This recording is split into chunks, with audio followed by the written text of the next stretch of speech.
A nossa atividade agora chama-se hepatite C, papel do farmacêutico do diagnóstico ao tratamento. E eu vou dizer para vocês, eu vou apresentar os três palestrantes da mesa e, por fim, a gente vai compor a mesa para abrir para discussões. Então, fica mais fácil cada um fazer a sua explanação e depois a gente monta a mesa, né? Então, o primeiro palestrante é o farmacêutico Fabiano Roldão, que é graduado em farmácia com ênfase em análises clínicas pela URGS, atua no Laboratório Municipal de Análises Clínicas de Alvorada, como responsável pelo setor de análises imunológicas, principalmente nas seguintes áreas: dosagens hormonais, marcadores tumorais e doenças infecciosas como HIV e hepatites. É o coordenador, diretor e responsável técnico pelo Laboratório Municipal. Depois do Fabiano Roldão, vem a colega Fernanda de Paris, que é graduada em farmácia pela URGS, mestre em ciências biológicas e doutora em ciências médicas, também pela URGS. Atuou como docente no Centro Universitário Metodista do IPA em disciplinas de microbiologia e imunologia. É farmacêutica bioquímica do Laboratório de Biologia Molecular do Serviço de Patologia Clínica do Hospital de Clínicas de Porto Alegre. Tem experiência em análises clínicas nas áreas de histocompatibilidade, virologia e biologia molecular no diagnóstico de doenças infecciosas.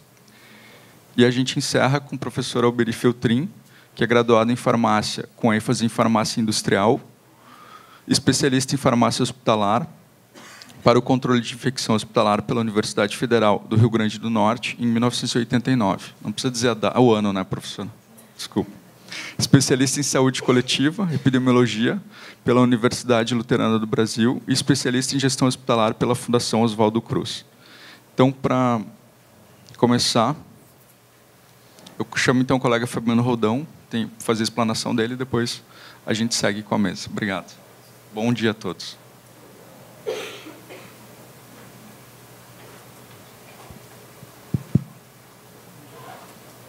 Bom dia. É com imensa satisfação que nós podemos fazer parte da 5ª Semana do Farmacêutico, né, e dividir com vocês esse momento e abordar com vocês, dentro da grande área das análises clínicas, a hepatite C. E, nesse contexto, o papel do farmacêutico, nosso papel, numa doença que tem uma complexidade de todo um enredo social por trás, né? O nosso papel do diagnóstico ao tratamento. Mesmo sendo o dia das análises clínicas hoje, vocês podem perceber que tem ali um fatorzinho que foge um pouco do convencional para as análises clínicas, né? Então, a nossa proposta justamente é essa, fazer uma abordagem multidisciplinar, trazendo não só as análises clínicas, mas também a parte de acompanhamento farmacoterapêutico, né, proporcionado aí pelo Alberi. Só para ter uma noção, além dos membros da comissão e os palestrantes, estudantes presentes, para termos uma ideia, estudantes de farmácia, um bom público de estudantes. Professor Paulo Jacone Saraiva, grande mestre, professor da Universidade Federal do Rio Grande do Sul. Professor, só um adendo, eu fui para a área da imunologia graças às suas aulas. O senhor que me trouxe, me fez me apaixonar pela imunologia. Muito obrigado. Então, depois, se possível, algumas considerações, se puder colaborar. Então, o que nós pensamos? Nós dividimos a nossa conversa em 3 blocos. Tá? O primeiro bloco, apresentado por mim, eu vou falar das generalidades e a triagem inicial para a hepatite C. Num segundo momento, então, a Fernanda de Paris, do Hospital de Clínicas, vai trazer ali os testes moleculares, especialmente carga viral e a genotipagem do vírus HCV. E num terceiro momento, o que vem sendo feito aí em termos de atenção farmacêutica, a evolução do tratamento disponível no nosso país, a cargo do Alberi do Conceição. Vamos começar então pelo conceito de hepatite simples, uma inflamação do fígado causada por agentes, sejam eles infecciosos ou tóxicos, ou algumas doenças autoimunes, metabólicas e genéticas. Essa figura mostra a etiologia da doença, né, que pode ser ocasionado por vírus com afinidade pelos hepatócitos, sejam eles vírus A, B, C, D, E, F, G, se divide, né, todos esses tipos, né, os vírus da hepatite. Outros agravos, também por doenças infecciosas, agentes tóxicos como álcool, medicamentos, e doenças relacionadas ali à autoimunidade, metabolismo. Dentre os diferentes tipos de hepatites virais que nós temos, hoje o nosso assunto aqui é relacionado à hepatite C. E um breve histórico, assim, alguns relatos do passado. Antigamente não sabia, né? Não se tinha o conhecimento a respeito da hepatite C, e ela era tratada como hepatite não A e não B. Eles eliminavam a A e a B e chamavam assim. E hoje o vírus do HCV é o principal agente etiológico da hepatite crônica. Ele foi descoberto por pesquisadores americanos em 89, então ele tem uma história recente, né, relativamente. Eles publicaram na Science, na época, depois até receberam um prêmio. E dentro das populações de risco para a doença, nós temos indivíduos que receberam transfusão de sangue ou hemoderivados antes de 1993. Ora, se eles descobriram o vírus em 89, tem esse gap aí, então, até 93 entra nessa população de risco. Essa imagem é bastante ilustrativa, não recordo de que momento né, em que data, mas mostra a transfusão dita de braço a braço. Então, sai do braço de um paciente, o sangue já era infundido no braço do outro paciente. Não sei se ele está vivo lá, né, mas estava sendo. Outras populações de risco. Pessoas que faziam uso de drogas injetáveis, como a cocaína, anabolizantes, complexos vitamínicos, drogas injetáveis, a cocaína, ou pipadas, o crack, né, que fumam através de qualquer mecanismo. Às vezes eles dobram uma latinha e fazem ali, conseguem fumar o crack. E principalmente através do compartilhamento desses equipamentos de uso. Aqui algumas curiosidades, né? Pessoal das academias, hoje bem menos, mas antigamente os anabolizantes, eles compartilhavam as seringas, população de risco. Complexos vitamínicos, atletas do mundo do futebol, década de 70, 80.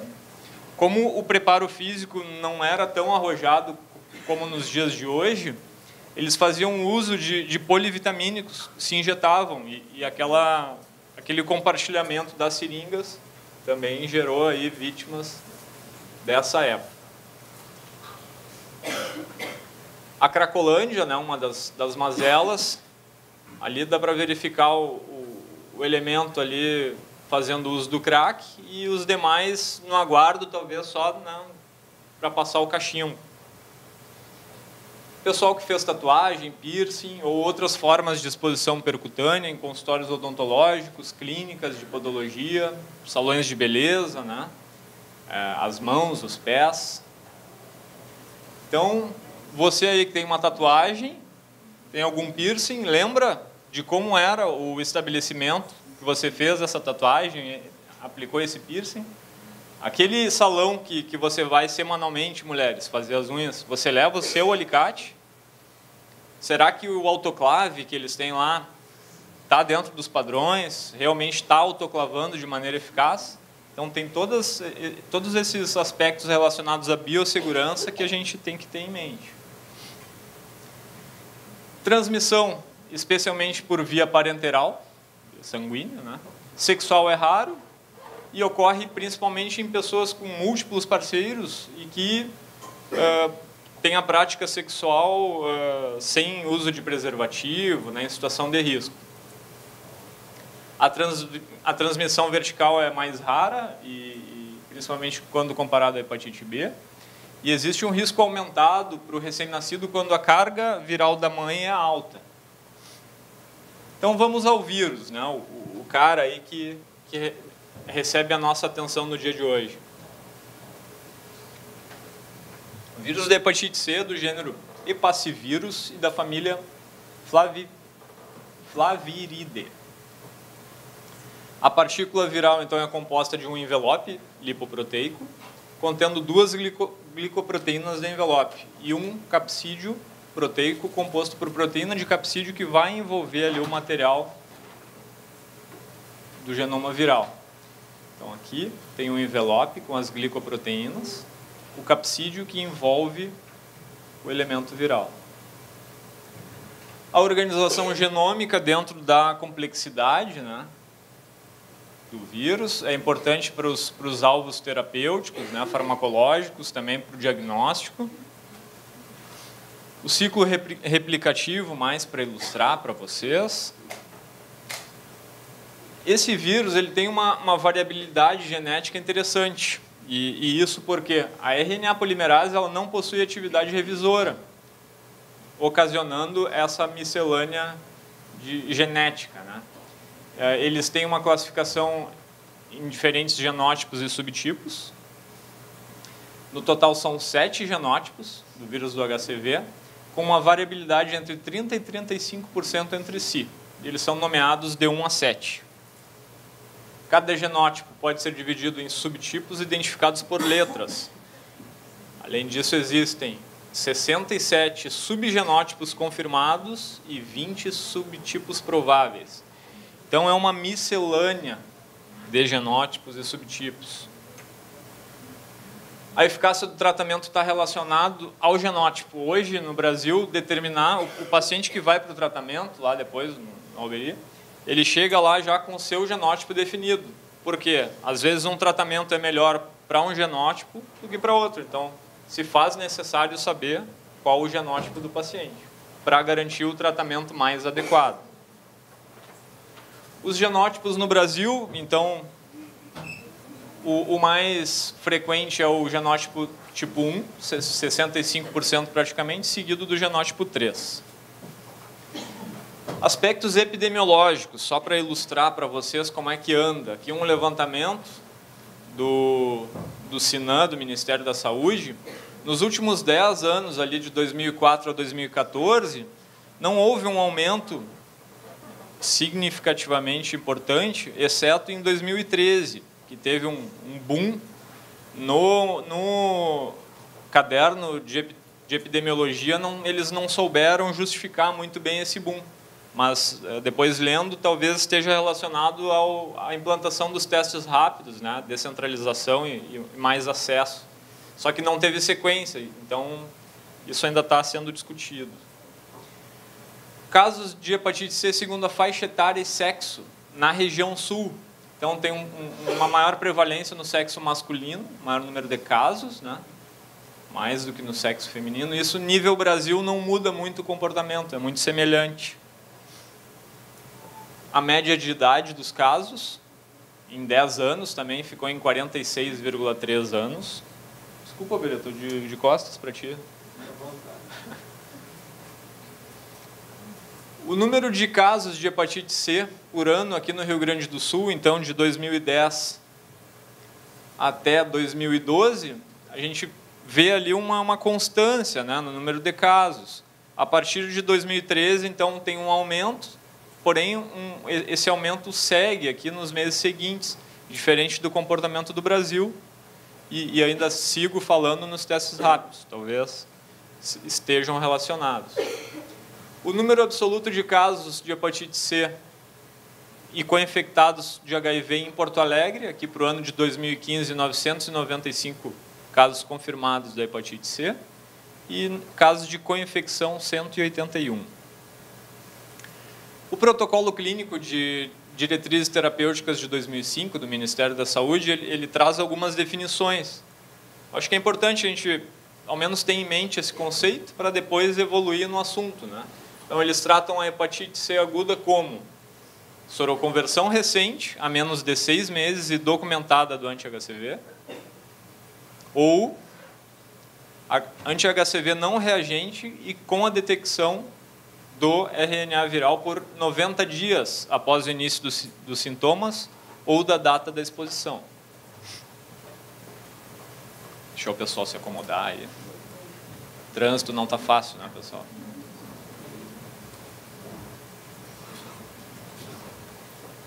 Então, isso para hepatite aguda, conceitualmente falando.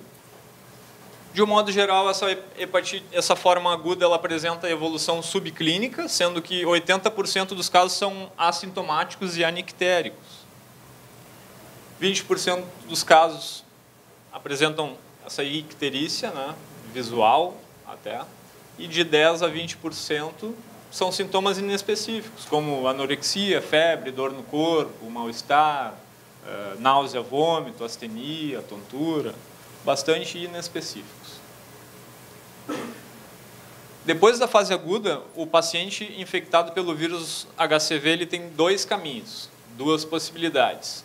O clareamento viral espontâneo, que é um clearance viral, simplesmente ocorre uma redução da carga viral desse vírus, em 25% a 50% dos casos, e esse achado aqui está relacionado a alguns fatores importantes, como idade menor que 40 anos, do sexo feminino, a forma ictérica e a fatores genéticos relacionados ali a citocinas. Esse é o primeiro ponto, né? Dentro das duas possibilidades, o clearance viral. Num segundo ponto, a hepatite C evolui para a forma crônica. Então, segue um desses caminhos. A mesma definição para o PCDT de 2015, falando agora de hepatite C crônica, conceitualmente dizendo, anti-HCV reagente por mais de 6 meses e confirmado por carga viral do HCV. A hepatite C crônica, o processo de cronificação vai ocorrer em 80% dos casos, sendo que 1/4 destes evoluem para formas graves. Isso num período longo, um período de 20 anos, caso não haja a intervenção terapêutica. Um paciente que não faz exames, não faz acompanhamento, simplesmente num dado momento ele vai fazer exame em algum momento e vai ter uma surpresa. Isso acontece. Um período longo, é silencioso. O restante, né, 3/4 aproximadamente, evolui de forma mais lenta e talvez nunca desenvolva alguma hepatopatia grave. Hoje, a infecção pelo HCV... Voltar. Hoje, a infecção pelo HCV é a maior responsável por cirrose e transplante hepático no mundo ocidental. Só para vocês terem ideia, o custo de um transplante hepático gira em torno de $20 mil, em média.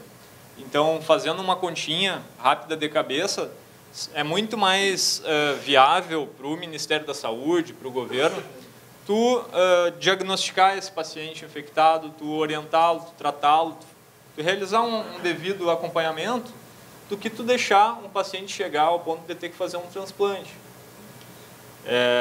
O paciente transplantado pode ter rejeição do enxerto, ele vai ter que tomar medicamento para o resto da vida. Então, o custo que envolve isso aqui é muito alto.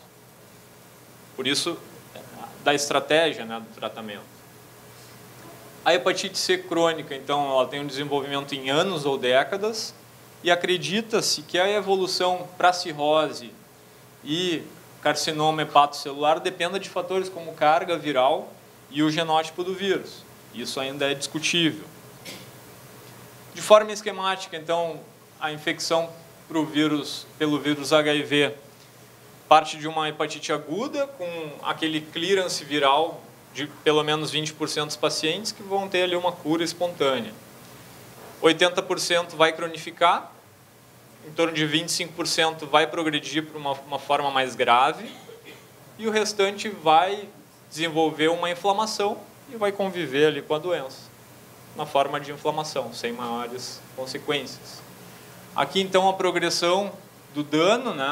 Um fígado rígido, saudável, bem irrigado, uma forma mais fibrosada, forma cirrótica, e lá já um CA de fígado, carcinoma hepatocelular.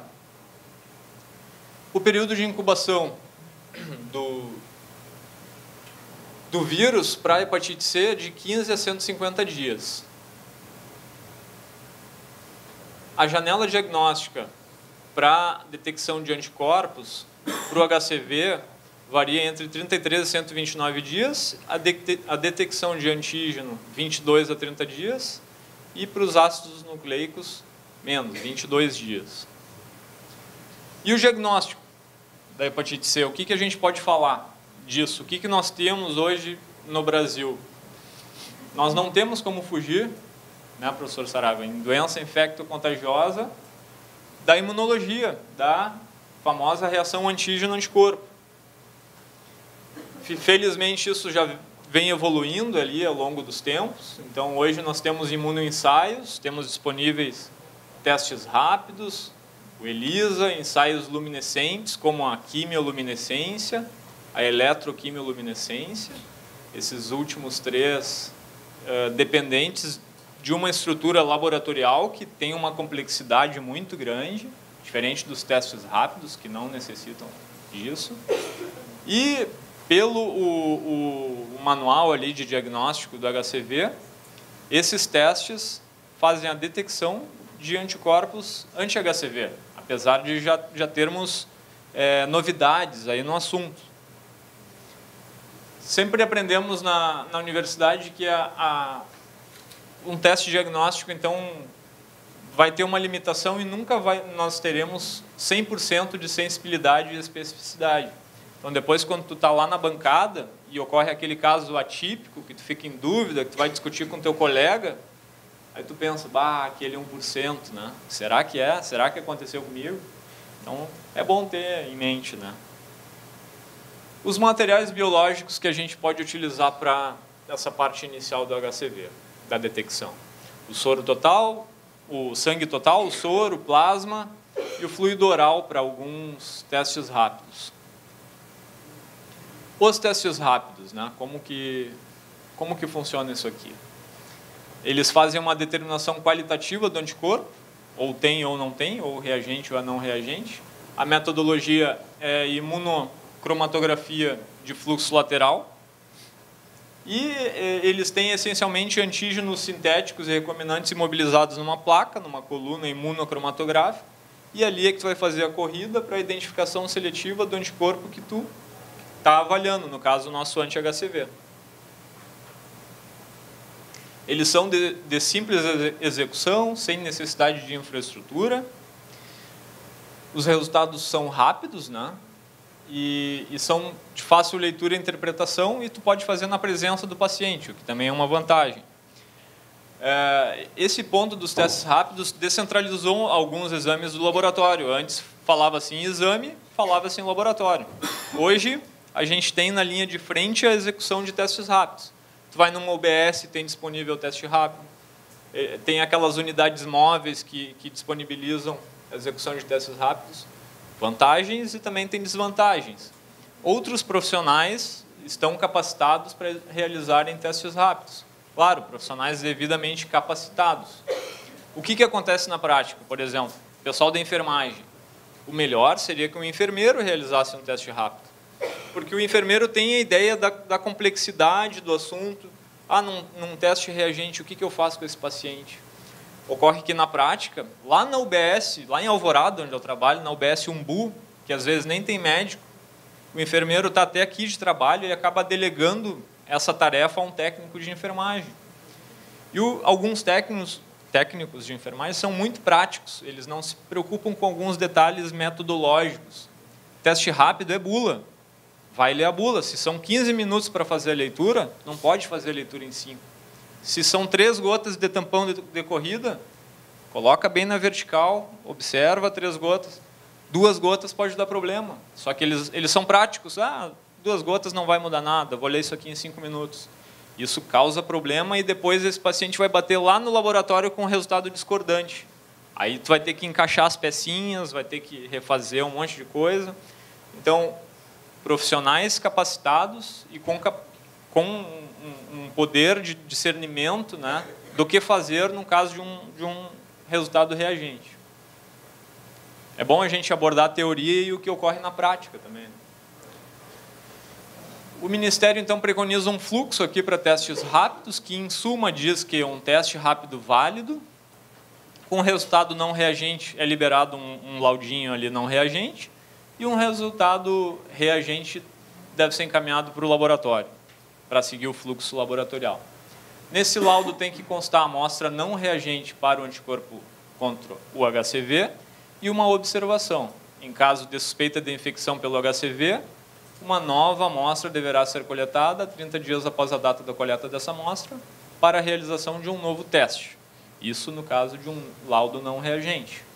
Para o laudo reagente, amostra reagente para o anticorpo contra o HCV e uma observação, realizar a confirmação do diagnóstico da infecção pelo HCV usando um dos fluxogramas laboratoriais. Essa é a nossa realidade lá em Alvorada.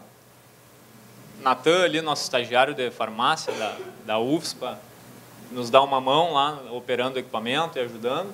Nós temos lá um Cobas da Roche, Cobas E411, metodologia eletroquimioluminescência, altos índices de especificidade, sensibilidade. Falando em automação em laboratório, a gente tem que ter muito cuidado e muita atenção com o controle de qualidade. Faz parte da complexidade, da estrutura do laboratório, tu destinar um tempo para isso aqui, tempo e dinheiro. Os nossos testes lá, cada rodada a gente utiliza no mínimo 2 níveis de controle, e a gente observa através de gráficos, as regras múltiplas de Westgard. Apesar de ser um laboratório público, o controle de qualidade é muito bom. Tudo gera custo, por exemplo, um kit de HCV custa em torno de R$ 1.800. Cada teste sai R$ 18. Só para a rodada de HCV aqui a gente larga de R$ 36, 2 níveis, né? Um baixo e um alto. Então tudo tem custo, tudo isso tu tem que botar na ponta do lápis, enquanto gestor. O fluxograma para os imunoensaios, resumidamente, então, um teste rápido, um anti-HCV não reagente, tu libera o laudo como amostra não reagente, e o reagente tem que ser confirmado através da carga, realizar a quantificação da carga viral para depois, sim, amostra reagente para HCV. Hoje em dia, nós temos novos imunoensaios, né? Os imunoensaios de 4ª geração, esse aqui no caso é ELISA, que tem uma determinação combinada, não somente do anticorpo. Quando nós detectamos o anticorpo, nós temos uma determinação indireta. O ideal é que a gente vá direto ao ponto. O que nós estamos procurando? O vírus da hepatite C. Tem que procurar o antígeno. Então, esse aqui detecta, além do anticorpo, também a partícula do antígeno. Então, é o combinado que eles chamam. Esse aqui eu trouxe para mostrar para vocês, é um ensaio qualitativo, né? Deve ser uma forma imunocromatográfica também, combinado, antígeno-anticorpo da marca Aleri, e eles trazem aqui, para minha surpresa, a sensibilidade de 100% e a especificidade de 99%. Eu prefiro ficar com o pé atrás também. Eu prefiro ficar com aquela ideia da academia, lá um resguardo ali, uma reserva legal de 1% para ficar com aquele senso crítico. Para imunoensaios, então, um laudinho não reagente deve conter a descrição amostra não reagente para o anticorpo contra o HCV e a mesma observação ali da suspeita, né, a nova coleta em 30 dias. O laudo reagente, amostra reagente para o anticorpo contra o HCV. Mas e daí? E daí, Natan, tu lá no plantão, sozinho, pegou um resultado reagente, o que tu faz? Não tem nenhum colega lá para conversar? Boa. Boa. Existe a portaria 204, de 2016. Ela define a lista nacional de notificação compulsória de doenças, agravos e eventos de saúde pública, tanto em serviços públicos quanto privados, em todo o país. Essa portaria 204, na linha lá de agravos, doenças e eventos, na linha 25, está lá, ó, hepatites virais. Essas 3 primeiras colunas são das doenças de agravos de notificação imediata, aqui no âmbito federal, estadual e municipal. E essa última, a notificação semanal. Então, nós temos 7 dias para providenciar a notificação de um caso simplesmente suspeito de hepatite viral, que tu tenha detectado no teu laboratório. E está aqui a ficha. A ficha do SINAM, Sistema de Informação de Agravos e Notificação. Essa aqui é uma própria das hepatites virais, mas existe uma geral também, que não tem esse descritivo. Pode ser também, o que importa é que tu tem que preencher e notificar. Enquanto profissional da saúde, essa é uma obrigação nossa. Nós não podemos ser negligentes de estar diante de uma suspeita, que seja de hepatite C, e não proceder à identificação através da notificação. No que consiste o ciclo de assistência ao paciente, então? Seja o laboratório público ou privado, num caso simplesmente suspeito de hepatite C, o profissional farmacêutico tem que preencher o SINAM. Com o SINAM, nós estamos notificando a vigilância epidemiológica. Com isso, o Estado está sendo acionado. O Estado, enquanto ente público, vai pegar esse paciente pelo braço, o paciente vai ser responsável por providenciar o diagnóstico, o tratamento e o acompanhamento desse paciente. Agora, cabe ao Estado, por ser uma doença de notificação compulsória. Depois disso, então, para finalizar os testes confirmatórios, que a Fernanda depois vai abordar, através da carga viral e da genotipagem. Resumindo, então, nós, enquanto farmacêuticos, devemos ter a ideia de sermos facilitadores do serviço de saúde, no sentido de proporcionar ao paciente um laudo seguro, num tempo razoável, do diagnóstico da sua infecção pelo vírus HCV, para que esse paciente possa providenciar o acompanhamento e o seu tratamento farmacoterapêutico, para que, no fim, esse paciente ganhe em qualidade de vida. As referências que a gente tem para as hepatites virais e a hepatite C, então, o Manual Técnico para o Diagnóstico das Hepatites Virais, o Protocolo Clínico de Diretrizes Terapêuticas para hepatite C e co-infecções e o Boletim Epidemiológico de Hepatites Virais, todas as publicações de 2015 do Ministério da Saúde e disponíveis na internet. Aqui, só para ilustrar algumas campanhas, né, de divulgação, e aqui o contato, em caso de alguma dúvida, algum comentário posterior. Tá? Então, agora a gente dá sequência no segundo bloco com a farmacêutica Fernanda.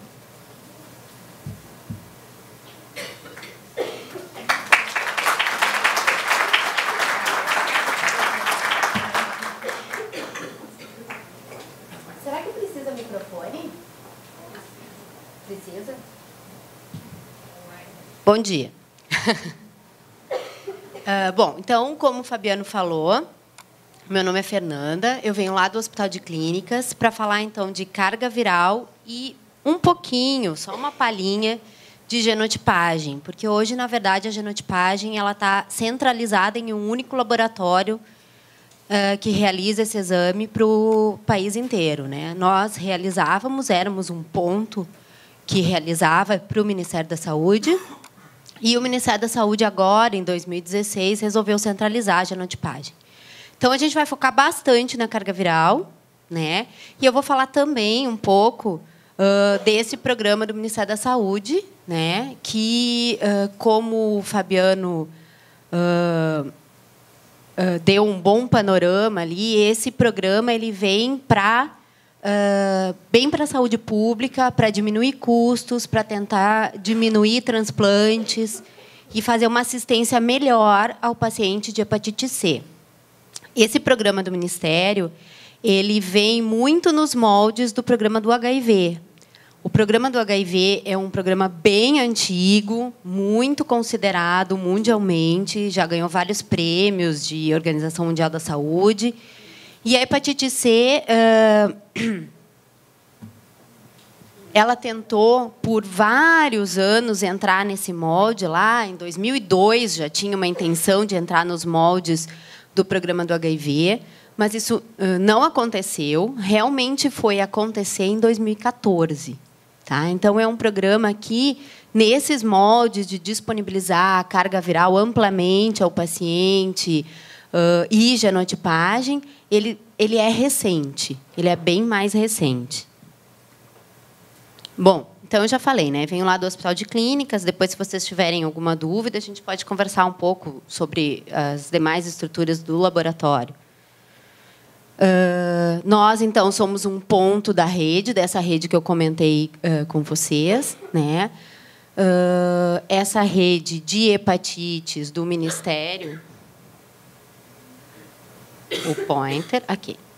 Essa rede de hepatite do Ministério, ela atualmente tem 57 laboratórios no país todo, então é uma rede grande, né? Ela está envolvendo os testes de quantificação de carga viral e de genotipagem do HCV. E a ideia da rede é diagnosticar e monitorar a evolução clínica dessas pessoas infectadas pelo HCV, na tentativa, então, de diminuir transplante hepático, de diminuir custos e de fazer uma assistência em epidemiologia e saúde pública melhor a esse tipo de paciente, que é um paciente crônico e, como o Fabiano ilustrou bem, né, tem um gasto público envolvido bem grande para esse paciente. Então, de repente, esses testes, que são testes caros, né, de carga viral e de genotipagem, se ofertados para o paciente de uma maneira mais ampla, pode, sim, reduzir custos em saúde pública. Então, essa é a ideia do gestor, né, do gestor maior do Ministério da Saúde, quando criou esse programa. E o início dessa rede de laboratórios de carga viral, das hepatites virais, ela iniciou dessa maneira, nesse formato que a gente vai conversar hoje, em 2014. Ela é mais antiga do que isso no papel e assim, a ideia dela é muito mais antiga que isso, mas o início real, prático, foi em 2014. Bom, então aqui é um mapinha do Brasil, né? De uma apresentação recente do Ministério, né? Essa é a distribuição dos laboratórios que fazem carga viral tanto para hepatite B quanto para hepatite C, né? Então, no Rio Grande do Sul, a gente tem 5 laboratórios executores desses testes, né? Não são muitos, se a gente for comparar, claro, com São Paulo, mas, de qualquer maneira, a gente está melhor do que outros estados. Então, estamos bem representados no programa. Lá no Hospital de Clínicas, a gente não faz hepatite B, a gente só faz hepatite C. Tá? O Ministério largou esse dado agora, em 2016, que tem, nessa rede toda, o envolvimento de 490 profissionais. Então, o Ministério entende que 490 profissionais foram capacitados e certificados para trabalhar nessa rede. Então, a gente tem um grande envolvimento. Imagina-se que a maioria desses sejam farmacêuticos, né? Muitos, talvez, biólogos, biomédicos envolvidos aqui, mas, então, é uma rede grande envolvendo vários colegas nossos trabalhando, então, nesses testes. Os testes em si. Então, como o Fabiano falou, os testes imunológicos eles têm um foco muito grande em anticorpos e a pesquisa acaba sendo indireta do vírus, né? Aqui nos testes moleculares, a grande vantagem é que a gente pesquisa diretamente o genoma viral, que no caso do HCV é um genoma composto de RNA. Então a gente faz uma pesquisa direta do vírus, né? E os 2 testes que o Ministério está disponibilizando para a rede são a quantificação da carga viral, ou carga viral, como a gente chama, e a genotipagem, que vai, então, nos dar o subtipo viral, que é extremamente importante para o tratamento. A carga viral, ela é muito um teste de monitoramento. Ela foi concebida como um teste de monitoramento do paciente, né? Então, para a gente ver se ele está tendo resposta ao tratamento que está sendo ministrado a ele. No caso dele já ter entrado numa resposta ao tratamento, se essa resposta está sendo sustentada, né? Se ele está conseguindo manter as cargas virais bem baixas com o tratamento antiviral dado.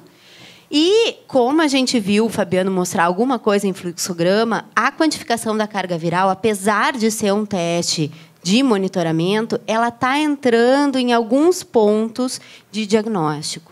Tá?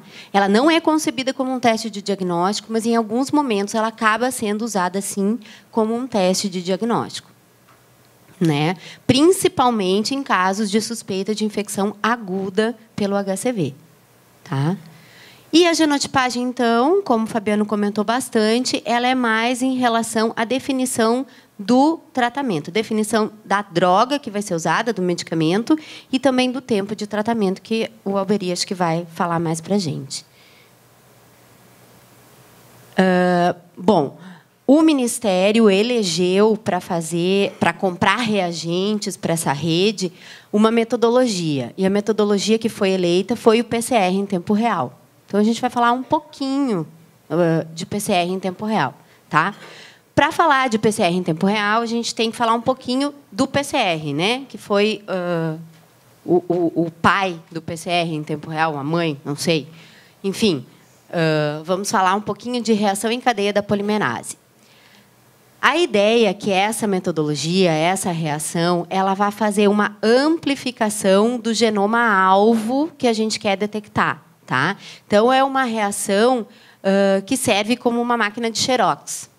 Né? Então, ela vai pegar e tirar várias cópias do que a gente quer analisar no fim. Né? Então, ela não, nessa reação, a gente não amplifica, não aumenta, aumenta o número do genoma inteiro do vírus. Né?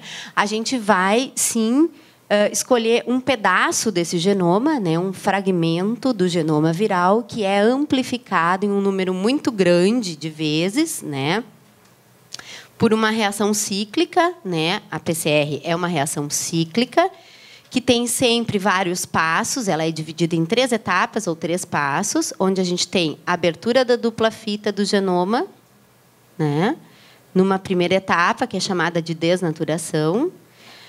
Numa segunda etapa, a gente tem o anelamento dos primers, né, desses pedacinhos de DNA, né, que vão, então, ser os iniciadores da nossa reação. Né? Primer é um termo em inglês que acabou ficando sem uma boa tradução para o português. A tradução seria iniciador, mas ninguém usa isso, todo mundo usa o termo primer. Né? Então, o primer é que delineia, né, dá o tamanho do fragmento e qual é a composição daquele fragmento de genoma que a gente vai amplificar várias e várias vezes para poder fazer a visualização no final da reação.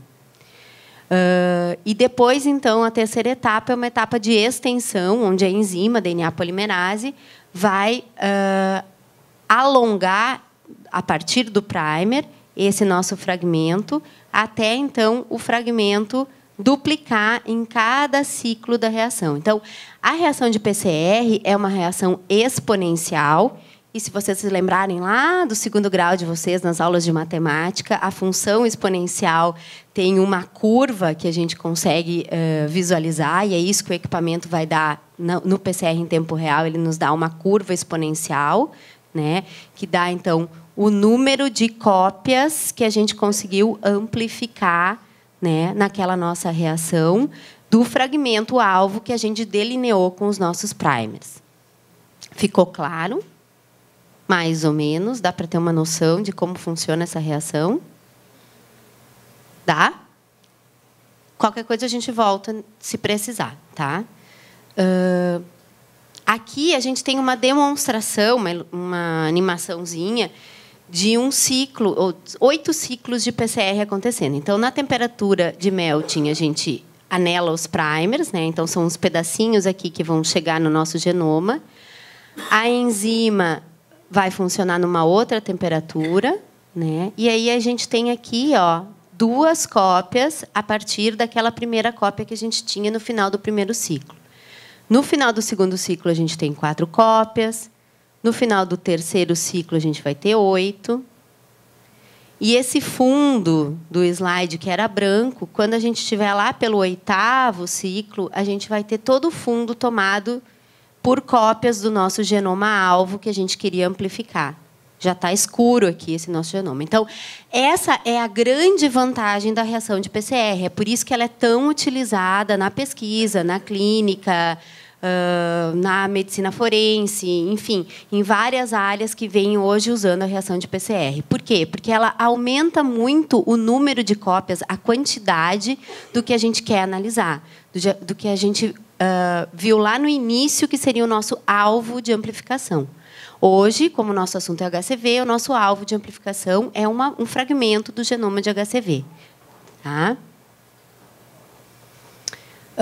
Quando a gente trabalha com PCR convencional, né, a gente faz a detecção, a visualização dessa amplificação no final da reação. Então, muitos artigos, muitos livros chamam essa detecção de detecção endpoint, no final da reação.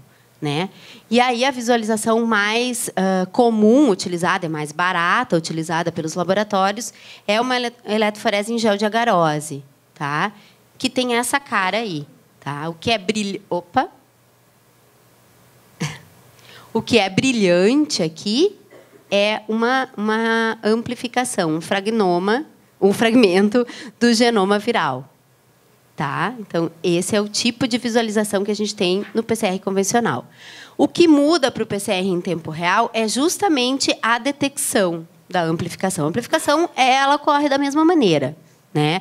O que diferencia essas duas maneiras de se fazer PCR é que no PCR em tempo real a gente tem a detecção acontecendo durante a ciclagem. A detecção não é no endpoint, não é no final da reação.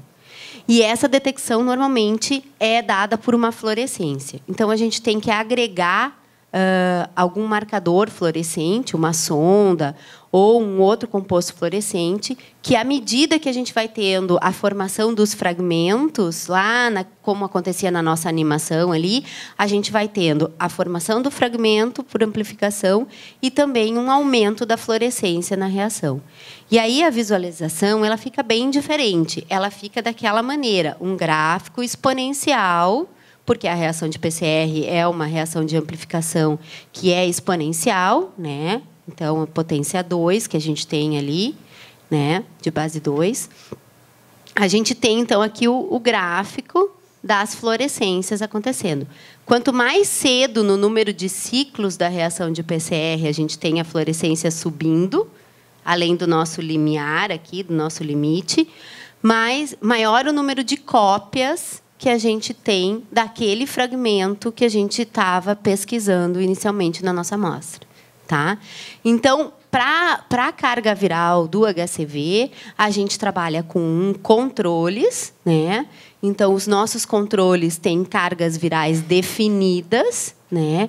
E a gente traça uma curva de quantificação com esses controles, e depois as nossas amostras, a partir do sinal de fluorescência que elas vão nos dar no equipamento de PCR em tempo real, a gente joga naquela curva, plota na curva. Na verdade, o software é que faz tudo isso, né? O resultado já vem pronto para o técnico que está operando. E, através desse sinal de fluorescência da amostra, que é comparado aos controles, é que a gente tem o número de cópias do vírus que a gente tem naquela amostra do paciente. Tá? Então, aqui, só para ilustrar bem a diferença de visualização dos dois tipos de PCR.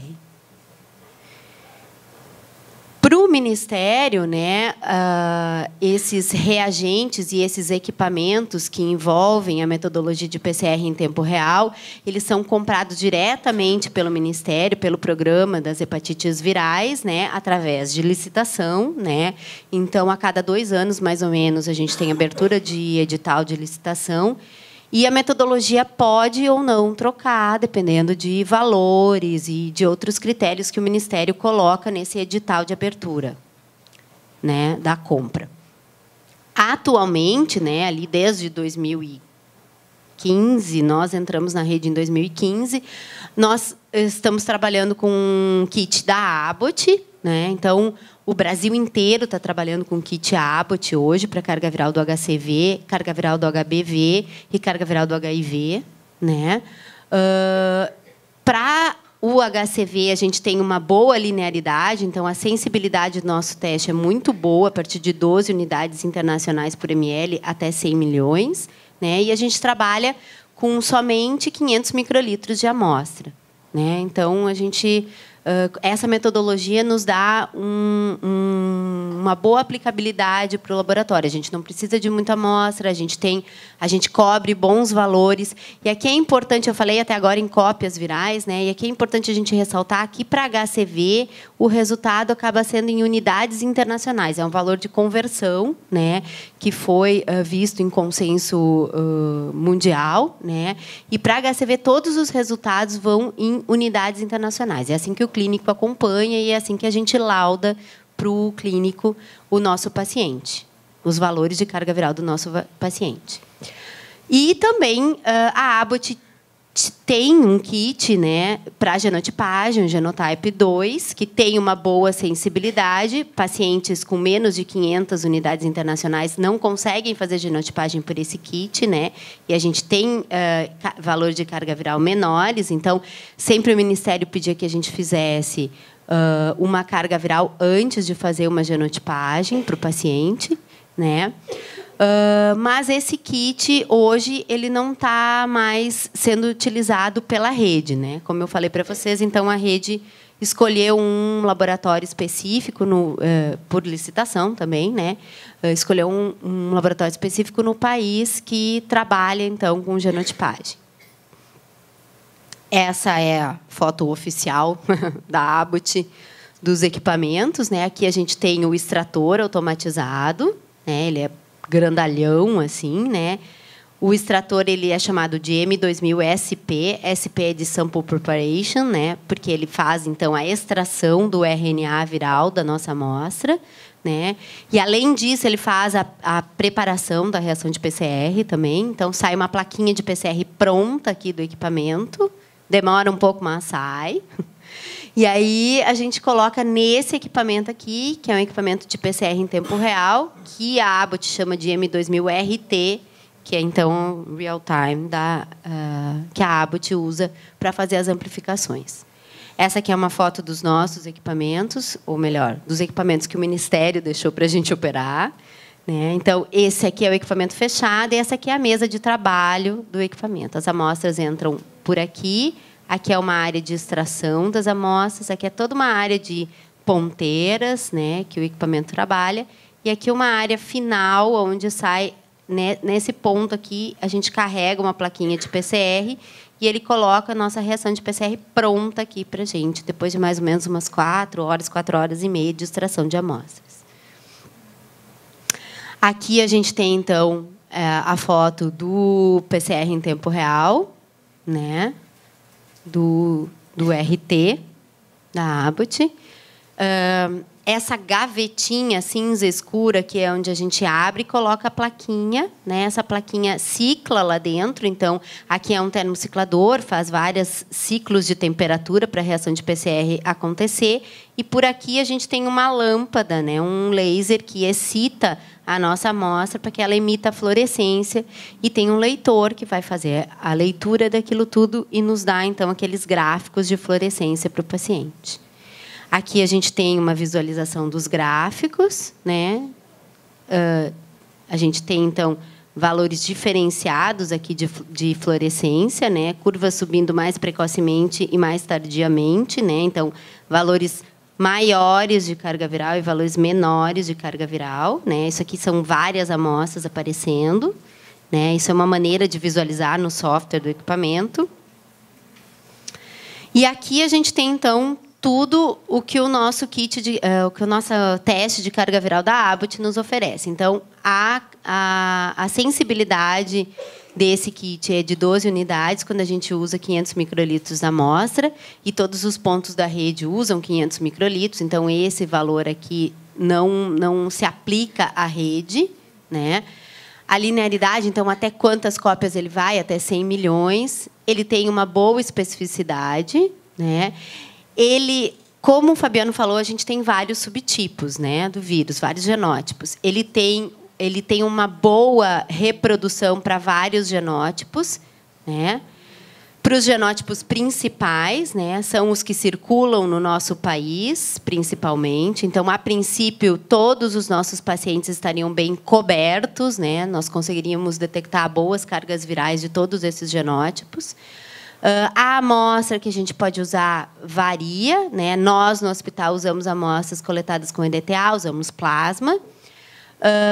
Ele tem uma boa precisão, esse teste. A gente, normalmente, trabalha... Quase todos os pontos da rede hoje trabalham com a extração automatizada. Poucos vão trabalhar com a semi-automatizada ou manual, porque quase todos os pontos da rede têm um grande volume de coleta de amostra. Então, a extração manual ela é muito, muito longa e demanda muito tempo do técnico. Então, o Ministério já previu isso e trouxe para a rede muitos pontos com o aparelho automatizado de extração. O tempo total de realização dos testes é em torno de 6 horas, se a gente estiver trabalhando com a extração automatizada, né? E o bom é que a gente consegue processar ao mesmo tempo, simultaneamente, até 93 amostras. O kit vem... A gente pode partir o kit em 4 partidas de 24, né? Então, a gente pode fazer 24, 48, 72 ou 96 testes. Só que desses testes, 3 são controles, né? Então, o máximo que a gente consegue processar nesse tempo aqui, simultaneamente, é 93 amostras, porque a gente perde 3 controles, né? O formato do resultado, então, é em unidades internacionais por ml e também em log dessa unidade internacional por ml, né? O log é extremamente importante para o clínico avaliar o seu paciente. E a região-alvo que a gente tem de amplificação, lá no genoma que o Fabiano mostrou, é a caudinha lá do vírus. Aqui a gente tem um exemplo de laudo, então, com os 2 resultados, né? O de unidades internacionais e o de log, né? E isso aqui é um laudo do Hospital de Clínicas, né? É um laudo meio... a letra podia ser mais... O nosso programa de laudo não é muito bom, ele não é muito visual, assim, mas é só para dar uma ideia para vocês do que sai para o clínico, né? E aqui a interpretação dos resultados, então, né? O que sai do equipamento? Sai do equipamento alvo não detectado, a gente larga no laudo carga viral não detectável. Se a gente tem detecção com valores bem baixos de fluorescência, não, com valores dentro da faixa de linearidade, a gente vai jogar como eu mostrei no laudo para vocês, o valor numérico e o valor de log. Se a gente tem um alvo detectado abaixo, né, a gente tem valores de fluorescência muito baixos, mais baixos do que seriam as 12 unidades internacionais por ml, a gente vai largar, então, uma carga viral abaixo do limite de detecção. E um alvo detectado acima da nossa linearidade vai acima. A gente não lauda valores abaixo ou acima da faixa de linearidade do que o kit nos dá. Aqui é a amostra que a gente trabalha, né? Então, plasma, a gente trabalha com gel separador, então a gente não alicota os nossos pacientes, a gente trabalha com o tubo-mãe. Isso é uma vantagem imensa, diminui muitos erros da nossa rotina, né? E aqui, só para a gente ter uma noção da genotipagem, o kit Abbott, que a gente trabalhava anteriormente, então, também é um kit automatizado. Ele vai trabalhar com sondas específicas para esses genótipos aqui. Então, ele também vai fazer a detecção dos principais genótipos, 1A, 1B, 2, 3, 4, 5 e 6. O tempo de realização também é um tempo longo, 5 horas, né? E ele rendia pouco. A gente podia trabalhar, no máximo, com 22 amostras por vez, porque ele fazia várias amplificações para poder ver os vários genótipos do vírus, né? Mas era um kit que tinha uma boa performance. Mas o Ministério achou que poderia melhorar essa performance, então, passando para um laboratório central, né? Então, eles realizaram um pregão, né? E centralizaram para esse laboratório, um laboratório em São Paulo, que executa, então, todas as genotipagens do país, do Brasil inteirinho, né? E ele deve, então, recolher todas as amostras nos pontos de coleta e realizar esses exames e liberar em até 12 dias úteis, né? Acho que isso vem sendo cumprido, né? A gente não tem ouvido maiores reclamações. Talvez o Fabiano possa falar lá de Alvorada, como é que está o público dele, se está sendo... Melhorou. Está sendo bem atendido, que bom. Acho que a metodologia que eles estão usando é sequenciamento. Acho que não é, eles mudaram, não estão mais usando o kit Abbott. Parece que o kit estava com alguns problemas de fornecimento e esse foi um dos motivos do Ministério migrar, então, para um laboratório único no país inteiro, para não ter que distribuir insumo, que é uma logística bem complicada. Né? Como a genotipagem é realizada uma única vez por paciente, isso é um pouco mais fácil do que a carga viral, que tem uma realização, então, periódica bem mais curta. Né? E era isso, então.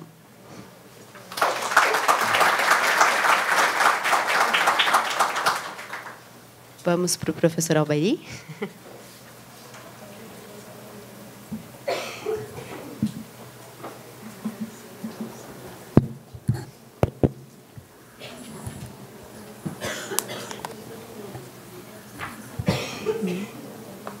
Deixa eu não volto. Não, eu não encosto mais. Dá uma ré aí, eu brinco. Tranquilo. Aí, isso, me dá e os dois. Me dá um microfone também. Deixa. Deu. Pode passar.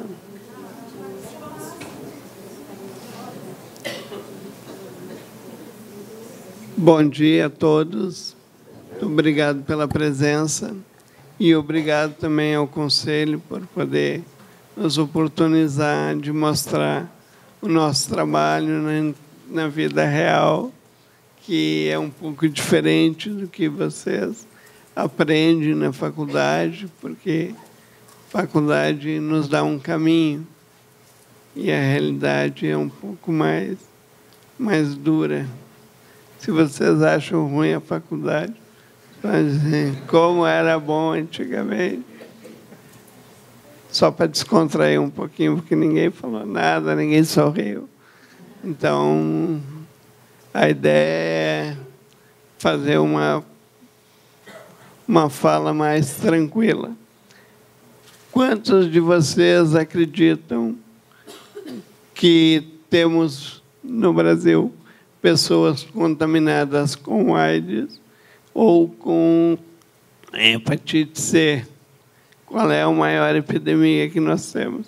Quem acredita que a AIDS, levanta a mão.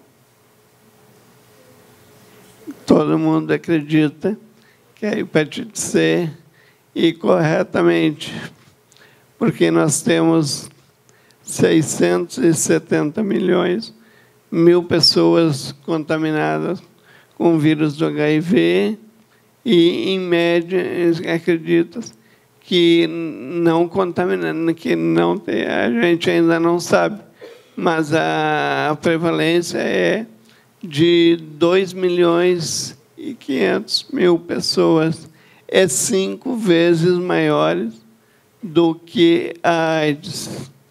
Então, esse programa merece e está junto com o programa de AIDS, que recebe todo o carinho do Ministério.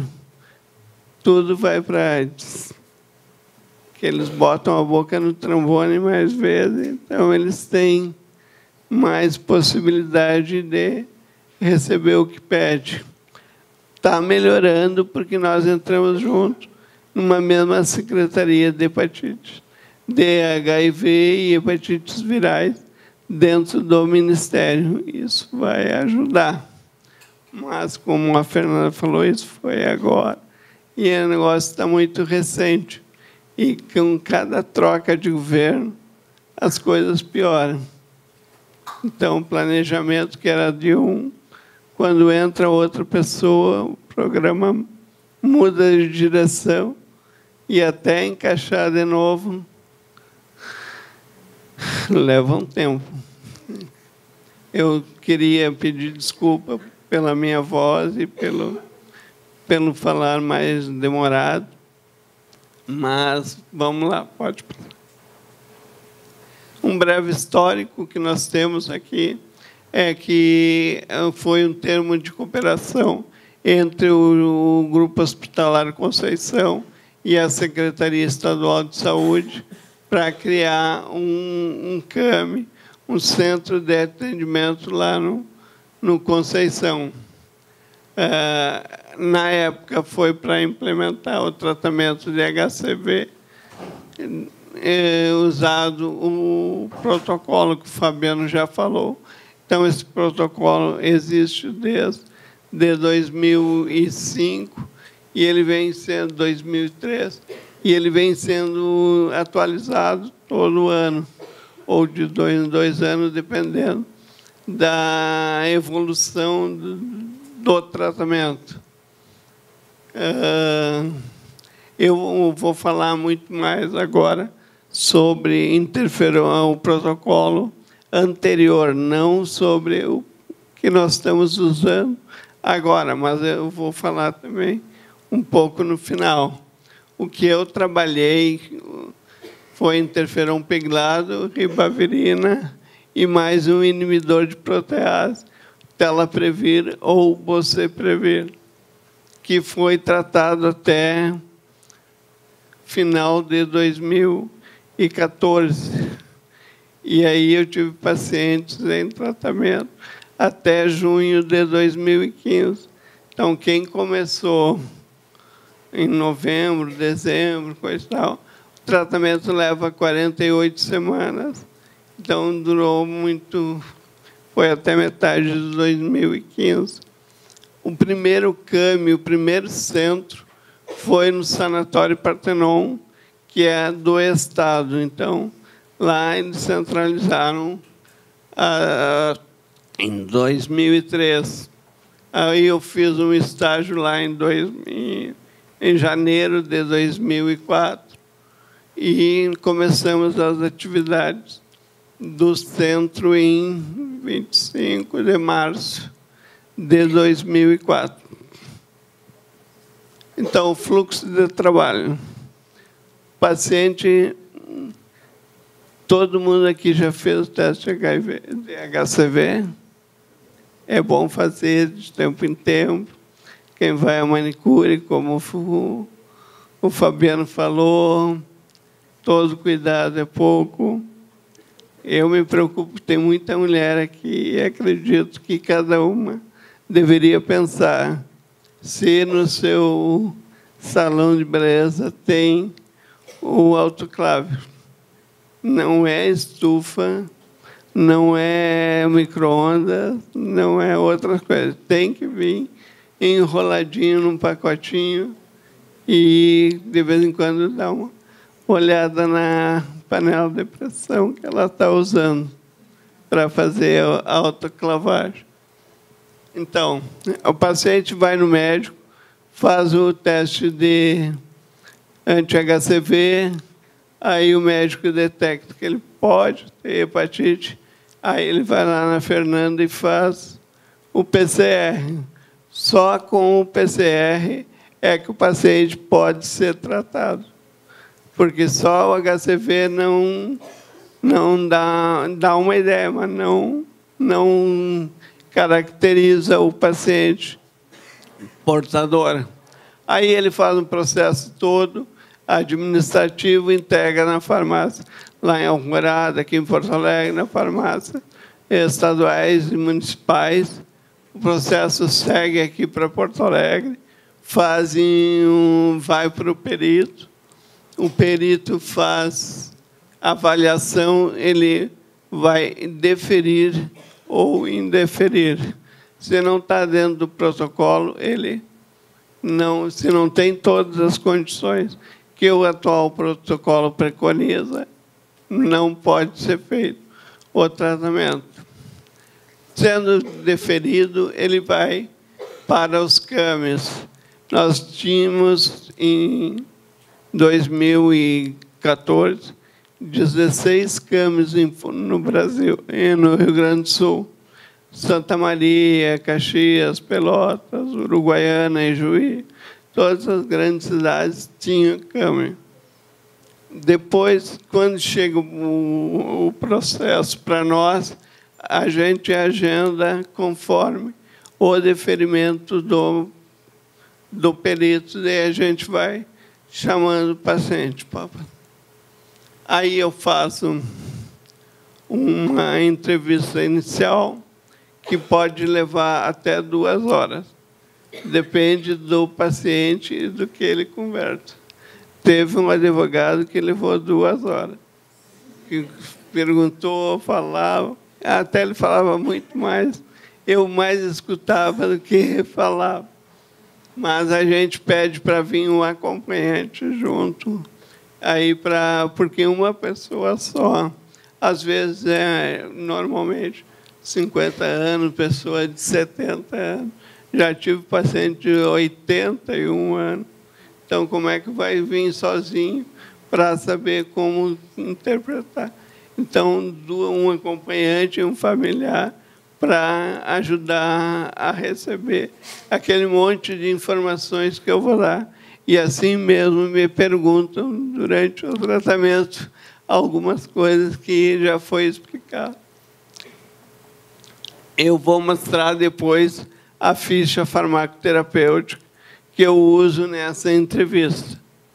Depois da entrevista inicial, segue-se aplicações de interferon 1 vez por semana e dispensação mensal de ribavirina, que ele usa no protocolo, e minha porta está aberta. Sempre que o paciente vai 1 vez por semana tomar um interferon, se ele tiver uma dor de barriga, se ele tiver um pouco de febre, ele pode ir lá falar comigo. Mas, obrigatoriamente, ele tem que ir 1 vez por semana. Me dá mais tempo que eu falo devagar. Já estão me cobrando tempo aqui. Então, ele pode chegar a qualquer hora para falar com a gente. Então, o tratamento preconizado nesse protocolo, ele começou em 2011 e foi até 2013. Em 2014 já começou a se pensar no protocolo atual. Então, é boceprevir e telaprevir para genótipo 1 e para genótipos 2 e 3, só interferon e ribavirina. Como o meu CAMI era só genótipo 1, eu só pegava carne de pescoço, cirrose e genótipo 1, que era mais duro, e o paciente já no estado mais avançado de fibrose F4 para F3 para cima. Pode passar. Então, esse é o protocolo. Ribavirina, interferon 2A, telaprevir ou boceprevir. O telaprevir tu tomava por 12 semanas, 6 comprimidos por 12 semanas, que dava 4 meses, 3 meses. E o boceprevir, quem fazia lidin não tomava no primeiro mês e começava a tomar as 12 cápsulas diárias por 47 meses, 44 semanas. Pode por 40. Essa é a ficha farmacoterapêutica. É uma ficha que ela está dentro do protocolo específica para farmacêutico. Isso é muito bom, trabalhar com protocolo, que daí nós vamos saber o que é de nossa responsabilidade e o que nós podemos fazer. Então, dentro dessa ficha básica, a gente vai acrescentando e aprimorando coisas, e ela já está um pouco bem mais diferente da que existe no protocolo. Eu faço medição desde cintura, circunferência, porque muitas vezes eles vêm dizendo que estão inchados, que a barriga está maior. Para mim, saber se está maior, eu preciso saber como era antes, porque eles têm problema de ascite, e a ascite incha a barriga. Então, para mim saber se ele está realmente, eu comparo. Então, na entrevista, eu faço medida de peso, altura, vários dados, cor. Pode passar. Não adianta eu falar muito, porque ele já está terminando o tempo e eu nem passei a metade ainda. A gente anota também os exames laboratoriais, o PCR inicial, quanto ele teve de carga viral inicial. Depois a gente faz carga viral na quarta semana e na 12ª semana. Se ele der positivo, ele está fora do tratamento. Ele tem que já dar negativo e indetectável para poder... Por isso que a Fernanda trabalha bastante, porque a gente faz muito carga viral. Na 24ª semana a gente faz de novo, porque mesmo que negativo, ele pode dar um efeito de o vírus reagir e, no meio do tratamento, voltar. E depois, nas 48 semanas, e depois, 3 meses depois que se terminou o tratamento. Pode passar. Então, a gente tem folhas para fazer a pesagem mensal. Então, todo mês o paciente tem, pelo menos uma vez, na primeira semana, ele tem que passar no consultório farmacêutico para fazer a pesagem. Por quê? Porque eles perdem muito peso e a ribavirina é por peso. Se tu tem 75 quilos para cima, tu toma 5 cápsulas. Se tem para baixo, toma 4. Tem muitos que começam com 90 e acabam com 70. Aí tu tem que diminuir a ribavirina, que causa anemia, que causa um monte de problema. Pode passar. Então, qual é o nosso papel?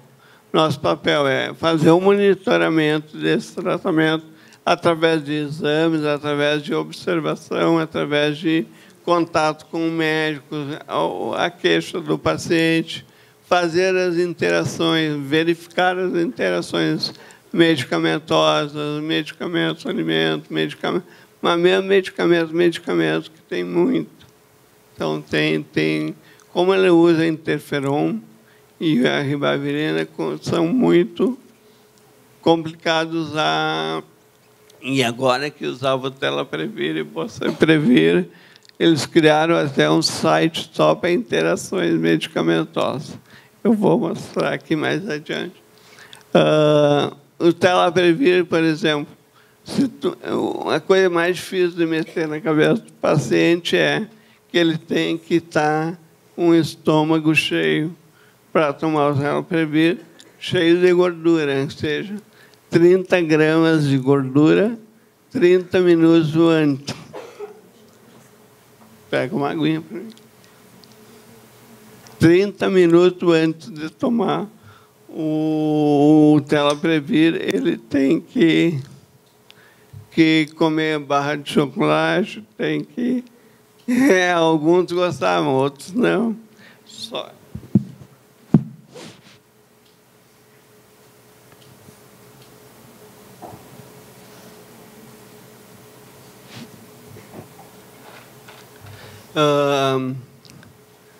No manejo das reações também e a farmacovigilância. Como são tratamentos novos, o farmacêutico tem um papel muito importante, porque quando fazem os ensaios clínicos, eles não conseguem detectar todos os efeitos colaterais que o medicamento pode causar. Então, nós temos que fazer a farmacovigilância e notificar para a Anvisa, para ver se outras pessoas também notificaram aquilo. Pode ser uma reação inesperada que está causando algum problema. E como esses medicamentos podem causar morte, nós temos que ter muito cuidado. Então, algumas reações mais relatadas: febre, dor de cabeça, A dor muscular é muito grande. Teve um cara que me contou que ele brigou com isso, tá? Porque eles ficam muito irritados. Ele brigou com a esposa. Ele era um cara não muito de muitas posses, mas ele tinha uma TV LCD de 45 polegadas, sei que é. Ele atirou o controle remoto na TV, de tão irritado na hora da briga. Ele não tinha terminado de pagar a TV.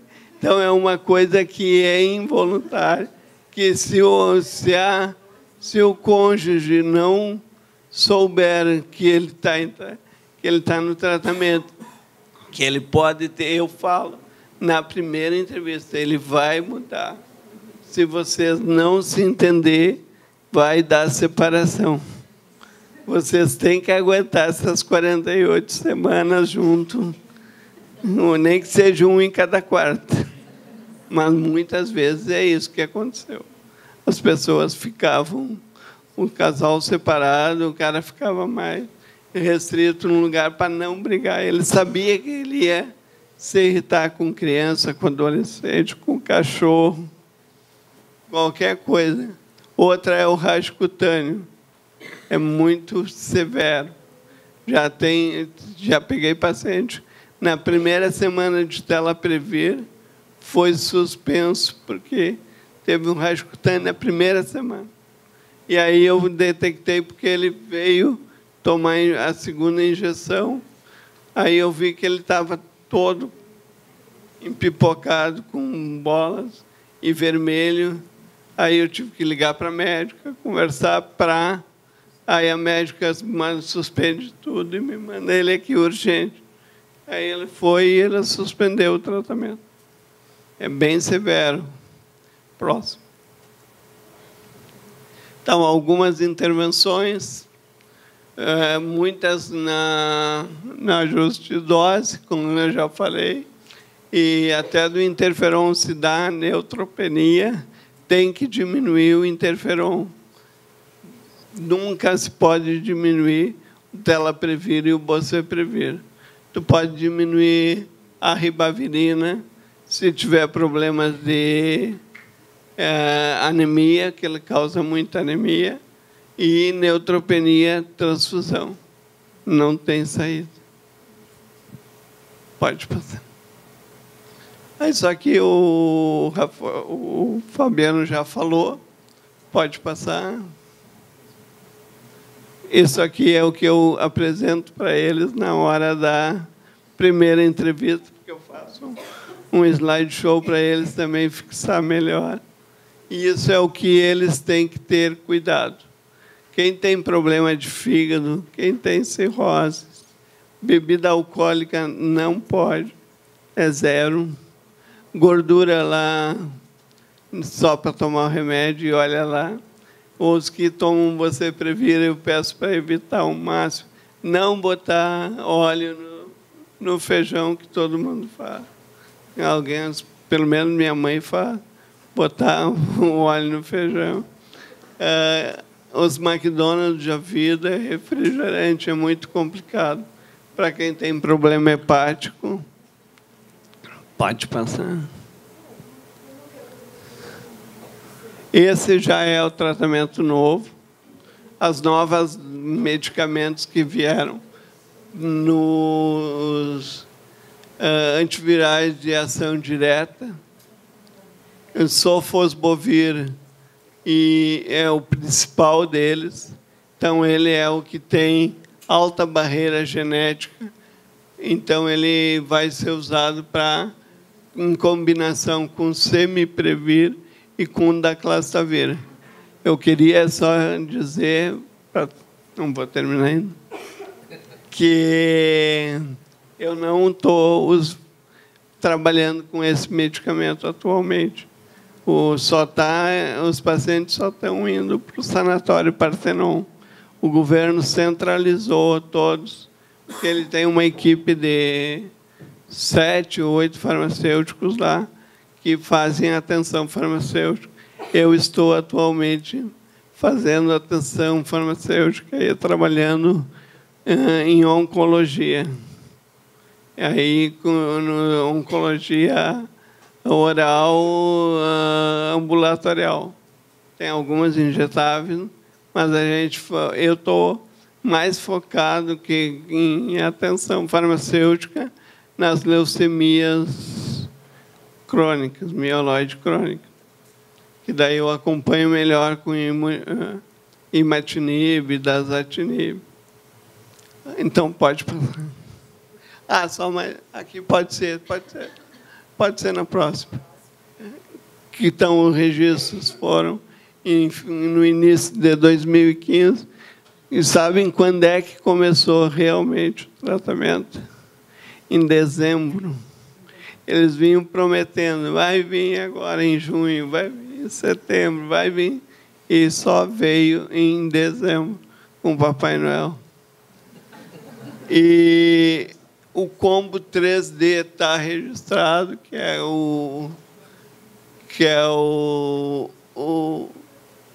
aquele quarto lá, e o outro não, o sulfosbuvir com ledispravir não tem no Brasil ainda.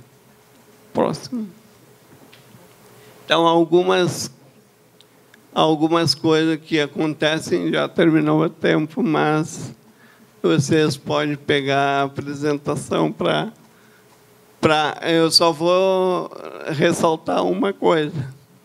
Paciente que usa daclasavir ou com o sulfosbuvir não pode usar um medicamento. Qual é?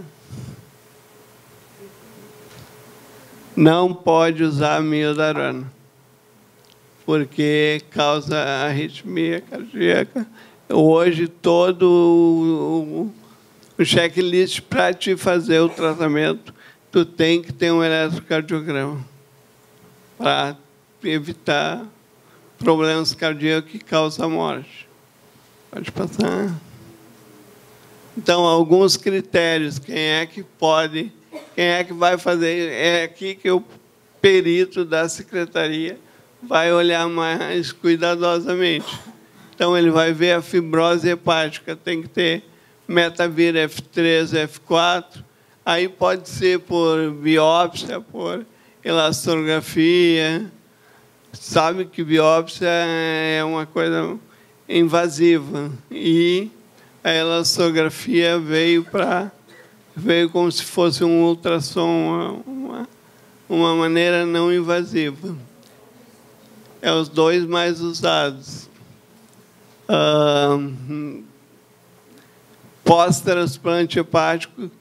Transplante hepático não cura o paciente. Se ele tem hepatite C e faz o transplante, o vírus fica na corrente sanguínea. Quando bota o fígado 0 quilômetro, vai se alojar de novo no fígado. Então, tu vai ter que tratar ou antes, se tu tem, ou depois. Co-infectados com HIV. Essa é a grande vantagem desse novo tratamento. No tratamento, desde 2004, quando começou o tratamento, se eu tivesse com infecção, hepatite C e HIV, e eu fiz o tratamento com interferon e ribavirina, e deu positivo, desde 2004 não tinha um tratamento para fazer. Só agora, em 2015, que o tratamento para co-infectados foi autorizado. Então, pensa bem, o cara ficaram 10 anos com hepatite C e não podendo tratar, e não... Agora, quem negativou está curado. A grande pergunta que eu tenho, que os pacientes me fazem, é se fazer o tratamento cura ou não. Cura. Tu pode pegar outra infecção, ou outra hepatite, por outro meio de infecção, mas aquela é depois que negativa, mais de 6 meses, 1 ano. Por isso tem gente fazendo PCR com 6 meses, 1 ano depois do tratamento para monitorar. Insuficiência renal tem que fazer, e extras hepáticas, como pode passar.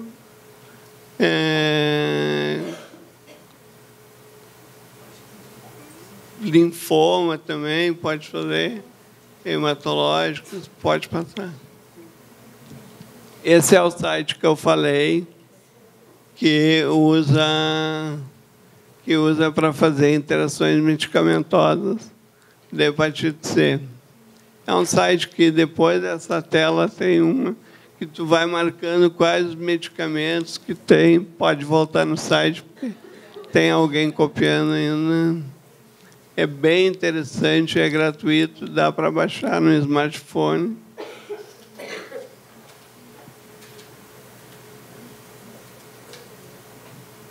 É do Liverpool. Pode passar. Já estou terminando. Olha, eu quero que vocês guardem aí. A terapia dupla foi de 2004 até 2011. Aí ele deu 40%, 36%, 30,6% no genótipo, que eu só trabalho com genótipo 1, e a tripla, como você previr, só deu 10% a mais, 40,2%, e o Telaprevir deu 53,6%. Então, o Telaprevir já melhorou bastante o índice de cura, mas também o índice de morte no tratamento foi alto, porque é um medicamento terrível. Dá efeitos colaterais. Eu tive 5 mortes durante 2 anos de tratamento. Vamos ver o novo tratamento agora. Cuidem os índices que eu falei. 30 até 50. Vamos ver quanto é que vai estar dando o novo agora. Essa aí é uma lâmina que diz a quantidade de pacientes tratados no Brasil. O que eu falei aquela hora? Nós temos mais ou menos 2.500.000. Nós tratamos 11.000 pessoas, 15.000 pessoas. Nós não vamos atingir a meta nunca. Com o programa do governo, do jeito que está, é que a medicação é muito cara. Eu até entendo o lado do governo. Eu não entendo por que fazem pesquisa para diagnosticar e depois não tem dinheiro para curar. Aí a pessoa sabe que tem hepatite C e fica doente, mais doente ainda, a cabeça funciona a 1000 e dá problema. Dá problemas psicológicos, dá problema com a família. Pode passar. Então, esse novo tratamento já veio 3.409 tratamentos aqui para o Rio Grande do Sul e foi disponibilizado 22.000 já entre o final de 2015. Eles falam em quarto trimestre, mas para o Rio Grande do Sul só veio em dezembro. Eles podem ter mandado um programa piloto para outros estados, sei lá, para ver a logística aqui. Porque essas coisas tudo é comprada centralizada. Porque isso diminuiu o custo do tratamento. Antes, o Rio Grande do Sul comprava interferon por R$ 1.500 a ampola. O Acre comprava por 3.000. São Paulo comprava por 500. Aí a União resolveu centralizar a compra e ela distribui. E aí falta. Pode passar o próximo. Então, o bom desse novo tratamento, além dele curar co-infectados, ele também tem um alto índice de cura.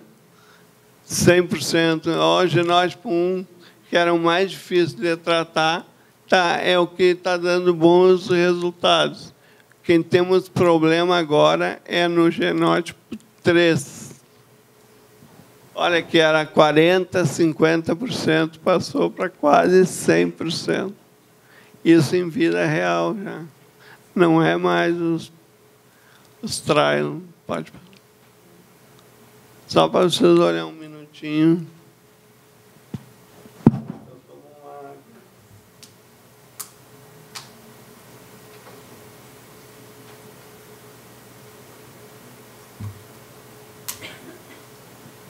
Então, quem tem mãe e fez alguma transfusão de sangue antes de 93, porque o protocolo, a descoberta, como o Fabiano falou, foi em 89.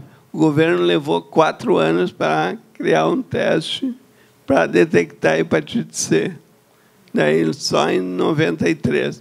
Digamos, quem fez alguma transfusão ou fez tratamento dentário, ou usou droga, ou foi picado acidentalmente, coisa assim, tem que fazer, porque o nosso grande problema é que tem muita gente que não sabe que tem hepatite e toma um trago e fica ruim. Pode cuidar que quem tomar bebida alcoólica, o efeito ressaca vai ser bem pior, porque o fígado já pode estar trabalhado. Pode ser por outras coisas, mas também pode ser pelo vírus da hepatite C. Próximo. Esse aí foi uma entrevista que eu fiz com essa senhora e o filho dela. O filho dela estava trabalhando, aí quando foi a hora de fazer a entrevista, ele veio, como tinha pedido um acompanhante. Não deu tempo dele, porque ele tinha outra apresentação depois da entrevista. Então, foi um caso bem pitoresco, bem legal. E era isso. Muito obrigado. Desculpa passar o tempo.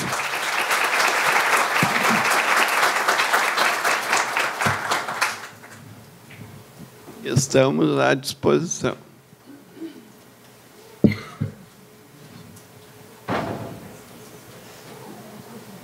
Eu não sei como é que está a questão do nosso tempo para os próximos palestrantes, né? Porque a gente tinha planejado inicialmente abrir o espaço para alguma discussão, né? Caso clínico ou dúvidas gerais, mas tem que ver a sequência do evento. Na verdade já estourou, mas a gente pode abrir alguns minutos para perguntas. Não há pergunta. Se alguém tem alguma questão, alguma dúvida, algum caso que queira dividir conosco. Então, vou fazer. Por favor. Bom dia. Gostei das apresentações e me chamou a atenção, Fabiano, quando colocasse ali os R$18 o custo do teste. E aí eu vou voltar um pouquinho no tempo, porque a rede de laboratórios para hepatite, porque a rede de laboratório não existe, CGLab, CISLab, isso não existe. Isso é outra conversa. A rede de laboratórios para hepatite começou antes, lá com a Abbott, nos testes sorológicos, que depois acabou o registro de preço, ficamos sem kits, o Ministério dava os testes sorológicos, anti-HBC, anti-HBE, né? Depois veio o COBAS, pelo Ministério, hoje não temos nada. Temos carga viral, e genotipagem, e teste rápido. Hoje cada município se vira isoladamente. Né? Então, eu estou no sentido de realmente provocar, porque a gente tem custo, né? Os municípios têm custo, ficou essa coisa maluca, e na base do teste rápido, e depois pulando já para uma tecnologia de ponta mais cara. E nós estamos no meio, porque acaba que a gente faz, nós laboratórios, né? Tem os testes rápidos e acaba vindo no laboratório para fazer o HCV de novo. Na verdade, o fornecedor, a Abbott, ou seja lá quem for, eles estão ganhando duplamente, triplamente, enfim, porque a gente acaba fazendo sorologia, teste rápido, repetindo, até chegar lá. Né? É só para provocar a mesma discussão. E ocorre que os exames imunológicos são os que mais impactam financeiramente no laboratório clínico. Altos custos. Talvez pudesse haver uma alternativa semelhante ao que o Ministério fez, de aquisição, né, de centralização, para reduzir justamente os custos de determinado teste. Talvez fosse uma solução, né, econômica. Não sei quanto a viabilidade disso, né? Era o que tínhamos no começo, né? Mas aí a política mudou para o teste rápido. descentralizando um pouco, né? E essa confusão, não sei a experiência dos outros municípios, mas é uma confusão essa política de teste rápido. Aí ele faz o anti-HCV. Aí vem para o laboratório para fazer tudo de novo. Daí, e assim vai. Dependendo da unidade, do profissional, olha.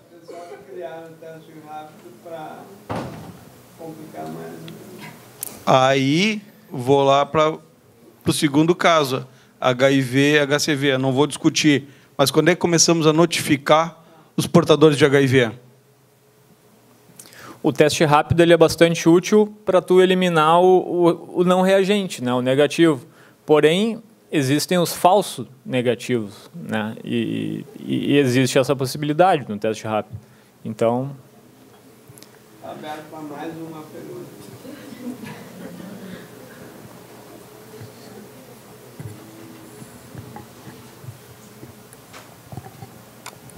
Tem uma pergunta a mais?